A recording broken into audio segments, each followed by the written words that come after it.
Bom. Babi, vamos de frase, aquela palavra positiva que a gente lança todos os dias? Vamos de frase. E hoje a nossa frase tem um gostinho todo especial. Olha só. Os avós criam memórias que o coração guarda para sempre. Gente, como eu lembro da minha avó em alguns momentos assim, que ela mal sabia ler, mas todos os dias que eu chegava, ela estava lá com a Bíblia dela na mão, lendo, né, uma palavra, buscando ali sempre um apoio, né, de Deus para aconselhar a gente, para cuidar da gente. Eu me recordo que eu, assim, tenho muitos momentos bons, porque ela uma vez sofreu um acidente e eu lembro que eu cuidei muito dela, assim, ela falava muito sobre isso. Então, eu sempre pude compartilhar muito com ela desse amor e também receber esse amor. E não tem nada melhor do que essas boas memórias. Eu conto para minha filha, compartilho com ela. E são memórias boas, que fazem o nosso coração ficar bem quentinho. Então hoje aproveita, se você tiver a vovó, o vovô aí, corre, manda uma mensagem, vai lá, dá uma passadinha na casa deles, leva um presentinho, né? Compartilha um abraço que seja, já vai fazer eles muito felizes, tá bom? Feliz Dia dos Avós para todos os nossos vovôs e vovós queridas do coração.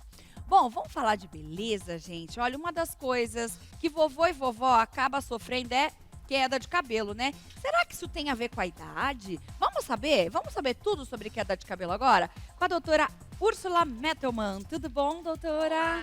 Olá, tudo bem? Seja bem-vinda. Primeira vez aqui? É um prazer para mim estar aqui. Muito obrigada pelo convite para podermos conversar um pouquinho sobre isso que é tão frequente, né? Que é a queda de cabelo. Mas muito, né? E por quê? Já que pegando o gancho do Dia dos Avós, por que, né, depois de uma certa idade a gente começa a perder mais o cabelo? Principalmente os homens, né? As mulheres também, a gente vê que tem um afinamento. Por que isso? Então, na verdade, vamos pensar assim, em termos de genética, 70% dos homens e das mulheres têm a tendência a ter essa queda associada à genética, que é a alopecia, a calvície. E ela se inicia muito antes, ela já se inicia muitas vezes na adolescência, na puberdade. É que ao longo dos anos nós vamos acumulando perdas. Então vai ficando mais visível essa rarefação do cabelo. Fora isso, realmente após a menopausa, andropausa, com o envelhecimento, nós temos um afinamento da pele, uma diminuição das unhas. É comum a gente notar, né? É. E o cabelo também vai ficando mais ralinho. Então é uma soma de fatores. A questão genética, que é muito comum, mas também o próprio envelhecimento, se você não cuidar. Porque hoje tem tratamento também para minimizar esses efeitos.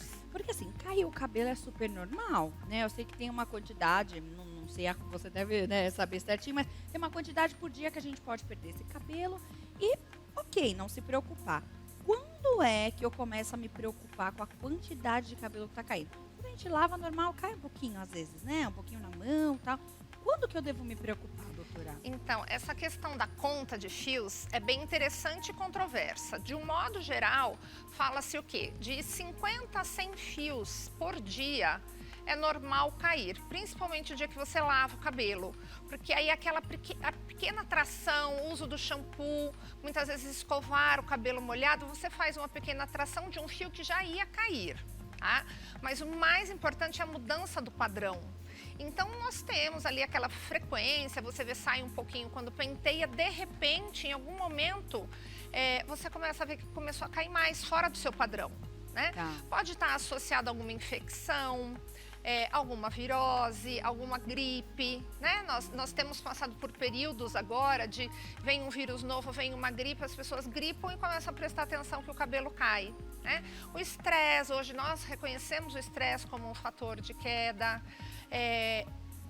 Uma queda bem comum atualmente é a perda de peso.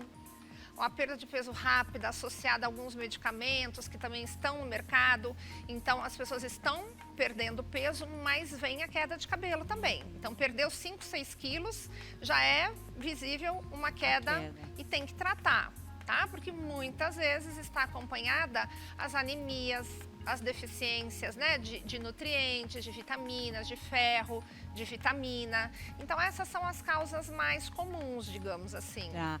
E aí, quando, por exemplo, a pessoa vê que ela está passando por esse processo, o melhor profissional para ela procurar é o dermatologista mesmo, porque hoje a gente vê que tem bastante terapias capilares, tricologistas, as pessoas se aperfeiçoando muito nesse sentido, mas que não são dermato. E aí? Então, na verdade, a queda de cabelo, ela está classificada no Código Internacional de Doenças. Então, ela é uma doença, ela pode ser uma doença. Então, antes de um tratamento, né, o ideal é você passar num médico que vai ter condições de pedir os exames, porque veja, às vezes tem questões, né? Tem que fazer uma reposição de vitamina, tem que tratar alguma doença, então você descobre que está com queda porque tem alguma outra inflamação, alguma doença no seu corpo. Então é muito importante, né, fazer os exames, descobrir se tem anemia, se tem doença, encaminhar para os profissionais, que de repente é um nutricionista, é um endocrinologista. Sabe que hoje uma causa comum também, que eu quero adicionar, é a insulina alta. Então, aqueles pacientes que ainda não têm diabetes, que têm uma intolerância à glicose, ou que já têm, mas às vezes renega, né? Fala, meu açúcar, eu não faço dieta direito, eu tomo medicamento às vezes, aí a insulina está sempre alta, para poder baixar esse açúcar, controlar o açúcar, mas está relacionada à queda de cabelo. Então tá aí mais um motivo para a gente cuidar da saúde como um todo, né? Que às vezes não se correlaciona muito, mas é importante colocar isso. A partir do diagnóstico, então, aí nós vamos partir efetivamente para um tratamento, que hoje realmente os tratamentos que nós fazemos em clínica, né? Os lasers, as sessões de mesoterapia, elas certamente melhoraram em muito os resultados em relação aos tratamentos. Tá. É bom, a gente viu no Covid, né, como é que foi, assim, perturbador para todo mundo, né, principalmente para as mulheres. A gente viu, assim, eu falo porque eu passei por isso, eu tive uma queda super severa, a alopecia tem um outro nome, não é? Androgenética, uma o coisa eflúvio assim. telógeno. Isso, essa queda. Porque por que você tem que passar no médico e fazer o diagnóstico? Porque às vezes você tem esse gatilho, o eflúvio é esse período de queda, está associado ali ao Covid. Tá. Porém, descobre-se nisso o que é mais importante, que é a alopecia androgenética. E ela é silenciosa, então você muitas vezes perde a oportunidade de já descobrir e tratar. Esse tratamento precoce. Os pacientes tendem a procurar o médico somente quando está tendo a queda. É verdade. E na alopecia não é que ela cai, ela não nasce, o cabelo não nasce. Que fica aqueles buracos assim quando na você cabeça. teve a queda, eu fiquei, não tinha os buracos, mas eu comecei a ficar aqui nessa parte bastante ralinho, entrada. né? Aí eu fiz o tratamento e melhorou, não tive mais nada. Mas é interessante isso que você está falando, Sim. né? Porque a alopecia androgenética, que é a mais comum, que é a calvície, tanto de padrão feminino como a masculina, o que acontece? O cabelo tem um ciclo.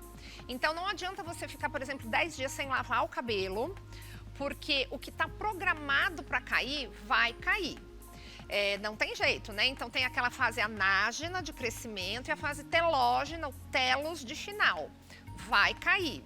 Na alopecia androgenética, o cabelo, ele passa rápido pelo ciclo. Um cabelo na cabeça, ele dura em termos de anos, assim, 10 anos. Tá. Na calvície, nós aceleramos, você tem um período acelerado, o cabelo, ele cresce e cai em 1 ano. Então, você tem trocas mais rápidas, por isso que muitas vezes se percebe a queda, e não nasce o cabelo para repor. Então, a conta vai ficando negativa. Tá. Cai e não nasce. E às vezes você já se acostumou nesse ciclo. O que cai você considera normal, porém o risco disso não está nascendo. Então é por isso que a gente tem que tentar diagnosticar o mais cedo. E isso muitas vezes começa na puberdade, com os hormônios sexuais masculinos e femininos. Então, uma vez que a gente entra na puberdade, são esses hormônios, principalmente a testosterona, que leva a essa queda. E ao longo da vida, todas essas outras causas, né? Por exemplo, pós-parto. Nossa, demais, né? É uma fase também que cai bastante cabelo. Cai bastante cabelo. Né? Mas é uma fase que, na verdade, passa rápido, né? Isso. Eu tive queda de cabelo também, principalmente na fase de amamentação. Isso. Acho que tem uma queda maior. Isso é por conta da perda das vitaminas? Na verdade é assim, durante toda a gestação, nós temos a progesterona elevada, pela questão do feto, do bebê em si. No final, termina a gestação, o nível da progesterona começa a cair, principalmente ela, mas claro, muitas vezes tem uma dieta, tem um emagrecimento, tem a perda de peso, né? Que eu falei que muitas vezes é maior do que 5, 6 quilos. E aí você entra nesse quadro do eflúvio. A progesterona, ela é maravilhosa para o cabelo. Tanto que durante a gestação, o cabelo fica bom. Incrível. Muitas vezes ela é parte do tratamento, então é algo que a gente tem que dosar nas pacientes também, principalmente nas pacientes que não conseguem engravidar, que às vezes já tem uma baixa de progesterona, ou nas pacientes perto da menopausa ou pós-menopausa, é uma causa frequente também. Tá. Então veja que o diagnóstico ele é um pouco complexo, a gente tem que ir mais a fundo, dar um passo a mais. Mas na mulher que para de gestar ali, na lactante, ela vai perder a progesterona, então essa queda rápida gera uma queda de cabelo. Mas é muito frequente algumas mulheres também descobrirem ou desencadearem a partir daí a calvície feminina. Então, a continuidade, passar por um médico, ver se esse cabelo cresceu, se estabilizou, é muito importante. Sim, assim, por isso que a gente tem que, né, falar frequentemente, uma vez por ano, faça o seu check-up, veja direitinho, porque às vezes você tá faltando uma vitamininha, você corrige, acabou o problema. Às vezes você tem um problema pequeno que acaba com a sua autoestima, principalmente as mulheres, mas também os homens. O que eu tenho assim visto, conversado de amigos e tudo, que estão ficando calvos, isso tem impactado de uma forma tão grande eles, é inacreditável, porque a gente acha que só as mulheres que sentem isso. A perda hormonal, né? A questão, por exemplo, do homem, ele vai perdendo testosterona, a mulher também vai tendo essa questão hormonal, conforme vai entrando na menopausa. Essas coisas hormonais, né? Essas questões hormonais também impactam diretamente nessa questão da queda do cabelo, da perda mesmo?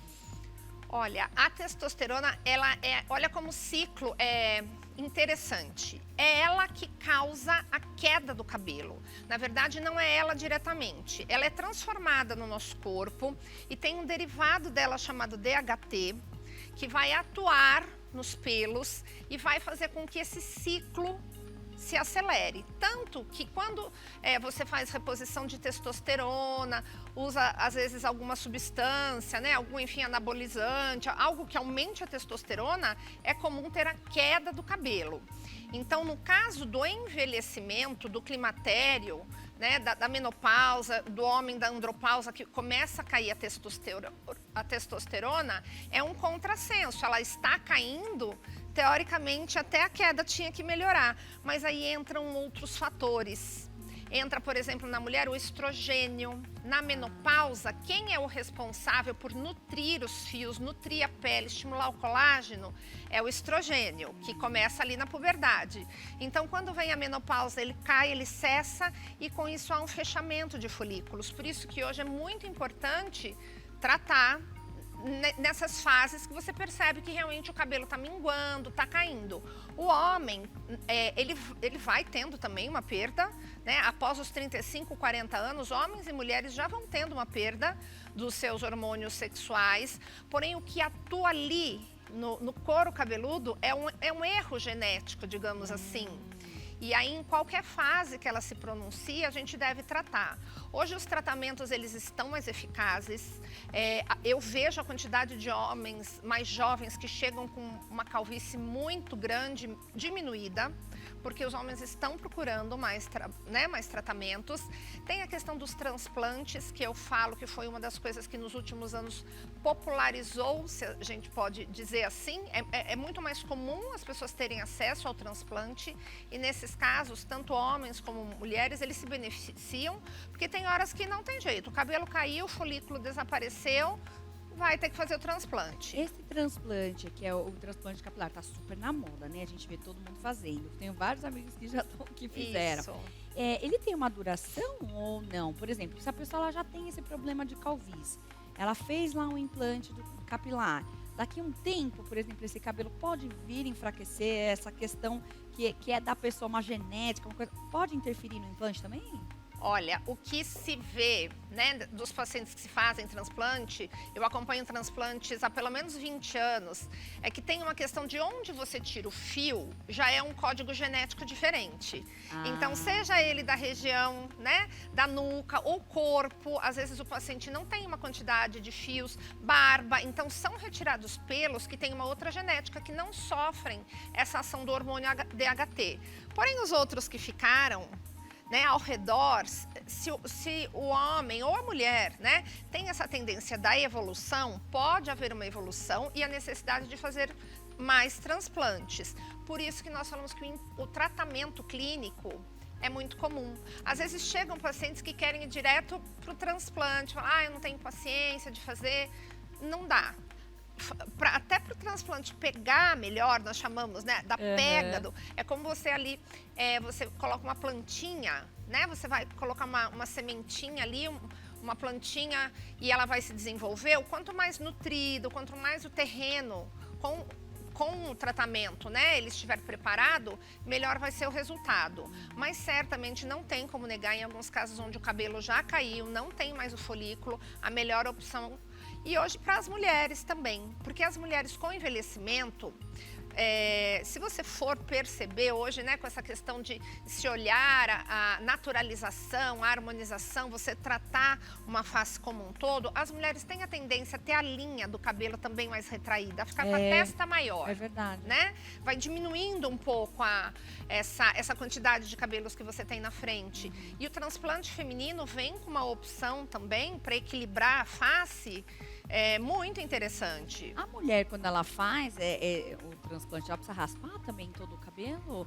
Porque eu acho que muitas mulheres acabam não procurando por medo, né? Falando, vou ficar sem cabelo nenhum, como é que eu faço? Olha, existe o transplante que é feito com fio longo, tá? Mas em detrimento de se ter um melhor resultado, você pode raspar áreas pequenas e escondidas. Então não fica aparente. Tá? Então você pode colocar ali perto da nuca, como a técnica hoje é o fui, que você vai tirando fio a fio, então você vai tirando ele mais ali, uma área mais escondida, colocando os fios, principalmente nas entradas, ou enchendo mais o cabelo, né? E mais uma vez, ao lado disso, fazendo as reposições, tratando a saúde como um todo, vendo essa questão de climatério, se for o caso, de menopausa, equilibrando o corpo como um todo, porque aí a resposta, sem dúvida, é melhor. Muito melhor, né? E a gente vê também hoje muita gente procurando a bariátrica, né? Sim. E muita gente, acho que a maioria, se não 100% das pessoas, tem muito a queda de cabelo no pós e procuram depois tratamento. Algumas acabam não tendo muito sucesso, mas eu queria que você me explicasse por que acontece isso, né? Geralmente para quem tem a cirurgia bariátrica, e tem como dar um jeitinho aí nessa queda de cabelo que é tão severa nesses casos? Sim, é uma outra, são das novas causas agora, das mais frequentes de queda de cabelo, né? Primeiro vamos falar assim, sempre a genética. Muitas vezes você já tem uma questão genética que vai se desenvolver ali e às vezes um trauma, né? Por exemplo, queira ou não, a bariátrica é um trauma cirúrgico. Obviamente que se considera, né, o risco-benefício, operar, perder o peso metabolicamente, pode ser melhor para o paciente que vai fazer. Porém, você já tem uma questão genética que pode desencadear ali a partir daquele momento.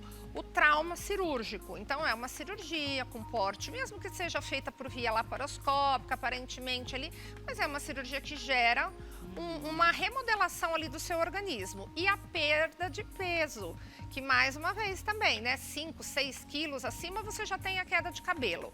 Fora isso, existe, e aí eu acompanho muitos pacientes e eu falo, né, para vocês que, enfim, estão nos ouvindo agora, muitas vezes o paciente realmente ele não faz a reposição ideal.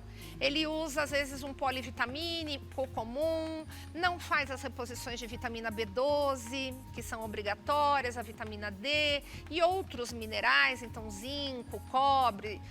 Às vezes no polivitamínico não é o suficiente porque a absorção está prejudicada, então seria uma desnutrição meio que crônica, às vezes de micro nutrientes, né? Que só aquele polivitamínico não resolve, não sustenta. Agora, quando o paciente faz o acompanhamento, muitas vezes hoje nós já preparamos o paciente para fazer a cirurgia.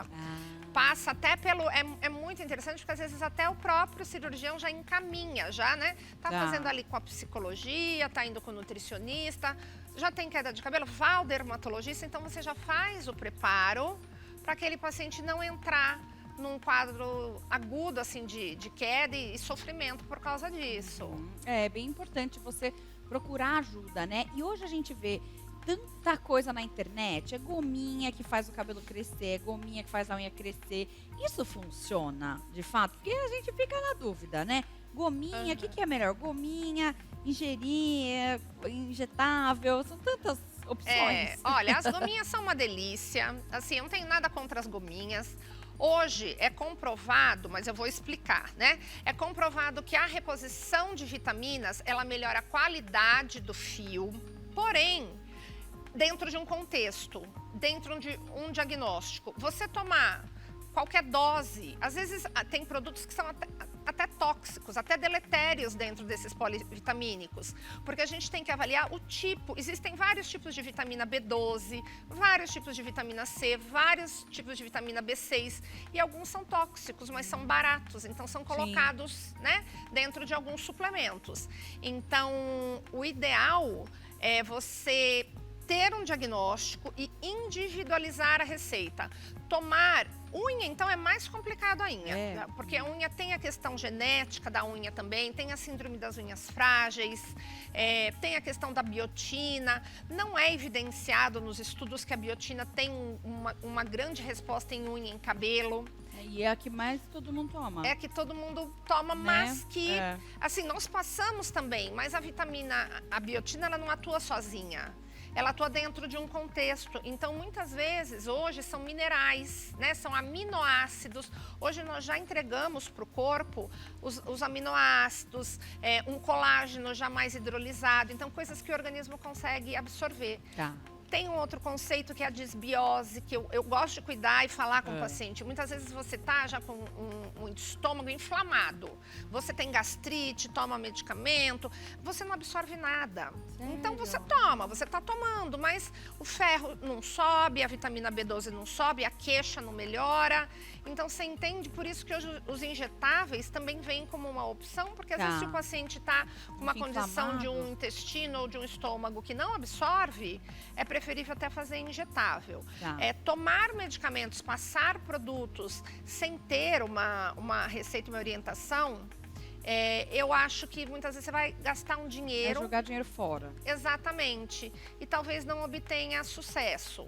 Né? Então eu sou sempre favorável às gomas. Nós fazemos, às vezes, manipulação, gominha, chocolate. Então são opções, né? Elas, às vezes, assim, até para coisas para dieta, né? O paciente quer tirar um pouco a ansiedade, tudo você faz um chocolate a 70% ali, manipula para o paciente, ó, come ali depois do jantar. Tem isso, gente. Olha, não sabia não. Alguns inibidores da fome, ou quando é reposição para vitamina, justamente para não ficar... Reposição de vitamina para cabelo, para não ficar muito comprimido, né? Porque hoje as reposições, elas podem ser um pouco maiores, né? À medida que nós temos mais conhecimentos. Então, você não vai tomar remédio, mesmo para o cabelo, entendeu? Mas às vezes você tem que tomar ali uma progesterona, você tem que tomar algo antitestosterona, você tem que tomar aminoácido, vitamina. Então, às vezes dá para variar de acordo, shake, né? Muitas vezes é um pó, é um shake que você vai tomar. Para a pessoa não acabar não enjoando ou sobrecarregando também a parte do estômago também. Do fígado. Né? Que às vezes tem gente que é super sensível e fala, ai, não me cai bem a cápsula. Então é legal que tem essas opções, mas a do chocolate é nova pra mim. É maravilhosa, é uma opção maravilhosa. Você faz um bombom ali a 70% e coloca um ativo. Pode ser qualquer ativo dentro, né? Pode ser um colágeno, pode ser um polivitamínico para o cabelo, pode ser algo para inibir a fome. Então são opções interessantes. E a gente vê, a gente tá no inverno, geralmente o pessoal fala que no inverno o cabelo cai mais. Isso é mito ou é verdade? Olha, atualmente, né, nós podemos dizer que o que acontece no outubro, ele começa a cair, porque tem uma questão solar tem uma questão assim que não é tão usual os médicos, né, falarem, mas é o que se acredita, inclusive em literatura. Nos meses de verão você tem uma incidência maior de luz no couro cabeludo, o que estimula, porque o sol tem uma radiação benéfica, tanto que algumas pessoas que têm problemas de cabelo usam capacetes com LED. Ah, é verdade, eu usei esse quando eu fiz o tratamento Exatamente, Covid. que queira ou não, é parte dessa questão lumínica, de você desinflamar, estimular o crescimento do fio. Então, a radiação solar, até certo ponto, ela é benéfica, tá? Então, o cabelo ali está crescendo. Chega no outono, diminui essa luz, os cabelos começam já a entrar em repouso para cair no outono e no inverno. Então, hoje a gente já conversa disso em congressos, já é considerado isso, tanto internacional como nacionalmente. Então, já se fala em congresso, nas revistas, essa questão lumínica. Fora que no inverno, você lava menos o cabelo, né? A gente tende, se é todo dia, vamos hoje não, dia sim, dia não. Começa a ter um pouco mais de seborreia, um pouco mais de oleosidade, coloca aquela touquinha, aquele boné, tudo isso abafa. Os fungos gostam de lugar quentinho, escuro. Então dá um pouquinho de dermatite seborreica, tem toda essa questão que a oleosidade, né, esse microambiente do cabelo piora no inverno, tende a piorar. O banho mais quente, mais rápido, às vezes nem lava direito, né? Secador muito quente também, inflama. Acaba usando mais, né, o secador também. Então, podemos considerar que é comum, a partir do outono, essa queda, né? Aí, assim, cuide, né, como você já faz na sua casa no verão. E tenta manter, mas não tem jeito, vai cair. De qualquer forma vai cair, porque é uma coisa, então, que tem a ver com a estação mesmo, né? Para algumas pessoas são mais sensíveis a isso, né? Algumas pessoas já vão conhecendo seu ciclo biológico, já entendem. Por exemplo, também no outono, às vezes, vem os vírus. Vem a época da gripe, aí pega uma gripe também, inflama. A imunidade já não tá tão legal. Exato. Então, se você sabe que você já tem essa questão, que é sensível à temperatura, já ali no verão, finalzinho do verão, já vai pro dermatologista e já vai começar a fazer prevenção, a tratar, ver como é que estão os exames, porque aí tem como já nós avaliarmos, né? E de repente já instituir uma orientação, um tratamento que vá pelo menos diminuir um pouco essa perda. Essa queda, né? Bom, doutora, eu amei. Acho que, né, temos aí todas as nossas dúvidas sobre queda de cabelo. Quero agradecer a doutora Úrsula, muitíssimo obrigada. Quero que você passe os seus contatos pra gente. Quem tiver dúvida, onde pode te encontrar? Pode entrar em contato no Instagram, pode me procurar, DRA Dermatologista, TikTok, redes sociais toda, doutora dermatologista. Aí qualquer coisa tem lá os contatos, eu estou sempre dando informações também, gosto muito de tratar cabelo.